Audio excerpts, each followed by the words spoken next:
everyone, Nicole Russo and Ashley Mailloux coming to you for Spa Babies for Sunday, August 20th at Saratoga. Let's take a look at the field for the 5.5 furlong Bolton Landing. It's a sprint on the melon turf for 2-year-old fillies. I am hopeful that this race will stay on the turf. They're off on Friday at Saratoga as we are shooting this, but it looks like dry conditions will prevail for the next few days. And Ashley, we've got Colleen Stakes winner Amidst Waves headlining this field, facing a few she's already beaten, but I'm not quite convinced it's quite as simple as that, as I think a couple coming out behind her had some troubled trips.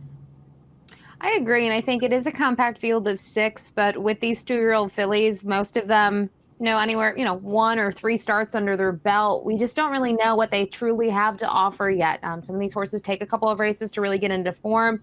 A lot of them have raced at 5, a couple of them at 5.5, and it doesn't seem like it's a huge difference. But I think once we start to see these fillies stretch out in longer distances, you get a better pulse for truly their running style. And I think top to bottom, you can basically make a case for anyone in the field. I agree. And let's go through the field horse by horse in program order. And we'll start with Take Me to the Beach on the rail. She beat 2 next out winners in her debut on Presque Isles Tapeta for trainer Matthew Kintz, who has his first Saratoga starter of the summer here. Now, her dam was unraced. Her second dam, Quite a Race Mare on Dirt, winning 10 of 53 outings. She produced an English Classic winner on the turf. You mentioned looking at her debut, the 2 that finished behind her, Dancing Spirit, came back to win a maiden special weight at Saratoga on the turf with a 70 buyer, the 3rd place finisher. Rotundo, a 42 buyer in that next score at Presque Isle against maiden special weight competition. And, we're shooting this on Friday, but just 2 days ago, this filly's older half-brother was able to win at first asking at Horseshoe Indy, which I think is a positive sign as well. Absolutely. Next on the list, we've got Crown Imperial, who's by 2-year-old champion classic umpire. Trainer John Ortiz has already captured the Adirondack here this summer with bright work and hasn't missed the board with 3 Saratoga starters this meet. This filly's got a blend of dirt and turf in her pedigree, and she's already shown that on the racetrack.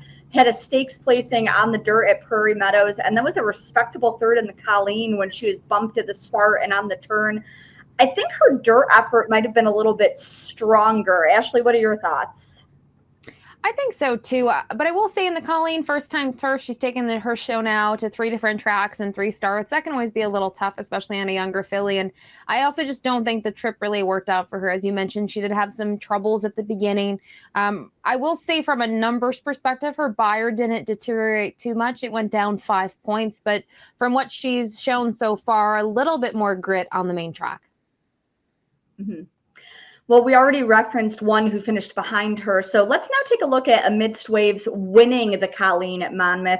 She was well placed throughout, and you'll see her here coming through between horses and kicking on well in the stretch, drawing away to finish by a length, win by a length and a quarter with good energy, a respectable 64 buyer.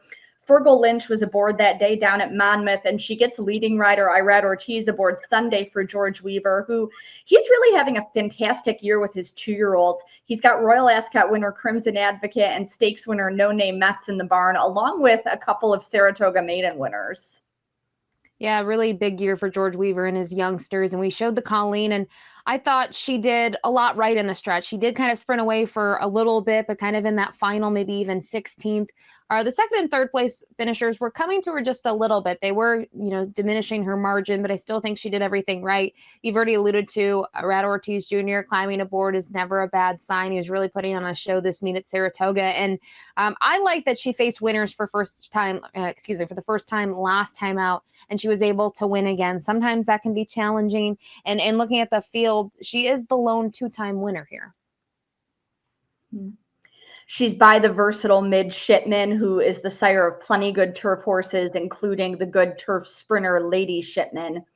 Now, Graham faced some nice company in her first 2 races before breaking through with a win last out at Saratoga against State Breds, overcoming a bit of trouble as she was steadied and checked a couple of times before getting up to win by just less than a length.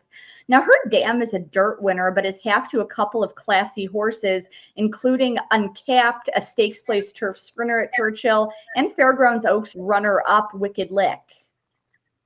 Looking at Graham on debut, she certainly didn't want any part of the dirt. The wine steward ended up winning. She came back to win next time out, which I think is a positive sign. But really, this filly didn't show too much of anything, was well defeated next time out just a couple of weeks later.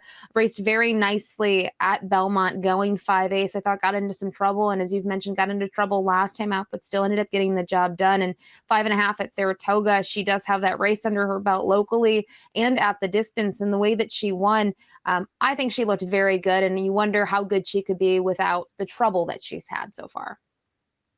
Mm-hmm.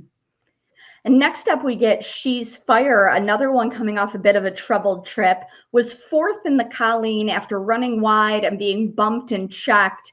Before that, she earned the field's highest buyer, a 67, when winning a turf sprint maiden at Belmont. Had Jose Ortiz aboard that day, and he gets back on Sunday for trainer Kevin Rice, who has sent out a couple of 2-year-olds to good, kind of quiet third place finishes at long odds this Saratoga meet. And She's Fire raced pretty well even on debut. I know when you look at that performance at maiden special weight, it wasn't a huge field, but the top two were clear of the rest of the field. So to see her return next time out, they stretched her out. They sent her to Belmont. They put her on the grass. She was much the best going 6 furlongs. And I do think last time out, she had some trouble. And, you wonder in terms of how much respect she's going to take in the spot, just with some bigger names in here. So I do think she's going to offer a little bit of value. She's Fire is from the first crop of Flame Away, who's second on the current freshman earnings list. He was a stakes winner on dirt and turf, and I expect him to be a versatile sire. Kind of interesting to me, this filly's from the extended family of 2016 Bolton Landing winner Conte Patiro, who went on to be a Group 1 winner in Australia. And rounding out the field, we will have a stone's throw away, who is making her first start for Todd Pletcher after being sold at Fasig-Tipton's July Horses of Racing Age sale in Kentucky. Following her debut win in June at Belmont, the runner-up that day was Graham. Bustin' Stones is a prominent New York sire, particularly with his 2-year-olds. Maybe better known for his dirt work, but El Rebecca, the dam of this filly, was a stakes-placed sprinter on the turf. She was, and this one's a half to the graded stakes place Ultimate Badger. I think had a couple of good races down in Florida as well as more up north, and now joins the barn of Todd Pletcher, stone's throw away. On debut, won for George Weaver. It was going the 5/8 distance on the turf at Belmont, and this one was just tracking the pace, kind of chasing throughout, was able to get the job done by length in the end. Going to pick up Luis Saez, who's had some really big numbers at the meet with Todd, and always a duo to watch. And as you've already alluded to, Nicole, the pedigree is pretty strong here. Absolutely. The family of Horse of the Year, Point Given, and others deep on the page. Top pick time for the Bolton Landing on Sunday at Saratoga. It's a compact but competitive field. And Ashley, I think you said earlier, Amidst Waves just has done everything right. She has. And I think, seeing the way she's been able to get on the turf and really step up has been a positive sign. She is the lone 2-time winner in the field. I know before we started recording this video, I told you I really didn't have a strong pulse on this race because it's really going to come down to the pace and the setup. And I really think, 4 or 5 of these fillies have a very live shot. So maybe a compact field, but I do think the quality is there. Extremely. And, with it being as competitive as it is, I'm going to try to look for some value. I very much respect Amidst Waves and what she's done so far as a stakes winner on the turf in this field. But She's Fire had a troubled trip behind her last time out and had such a good effort on the turf before that I am going to take a crack with the daughter of freshman sire Flame Away. So I'm going 5-3-6-4. Ashley is going 3-4-2-6. It's the Bolton Landing Stakes for Spa Babies on Sunday at Saratoga. Good luck.